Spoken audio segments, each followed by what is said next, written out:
सुदेश उठो, अभी तो मैं उठा के गई थी तुम्हें, क्या हो गया है? क्या मसला है यार, सुबह सुबह सूर फूंकने आ जाती हो। उठो, मैं नाश्ता भी बना लिया है तुम्हारे लिए। चलो उठो, तुम्हें यूनिवर्सिटी जाना है, उठो। मैंने नहीं जाना यूनिवर्सिटी। क्या मतलब, यूनिवर्सिटी नहीं जाओगे तो क्या करोगे? डैड का बिजनेस संभालूंगा, और क्या है यार। अजीब खुशफहमी है तुम्हें। घर में तो वो तुम्हें रख नहीं रहे हैं, तुम क्या उनका बिजनेस संभालोगे? नाराजगी है, खत्म हो जाएगी यार। कौन सा जिंदगी भर नाराज रहेंगे मुझसे। अच्छा ना सुदेश, प्लीज उठो, नाश्ता करो, फिर तैयार होकर यूनिवर्सिटी जाओ। मैंने तुम्हारे कपड़े भी प्रेस कर लिए हैं।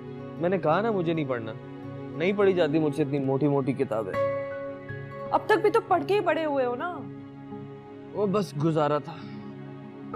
जाया कर रहे हो तुम अपने आप को। मुझे पता है कि तुम कितने ज़हीन हो। प्लीज सुदेश उठ जाओ। अच्छा प्लीज अभी जाओ यहाँ से, छोड़ो मुझे और ब्लाइंड्स नीचे करो, धूप लग रही है।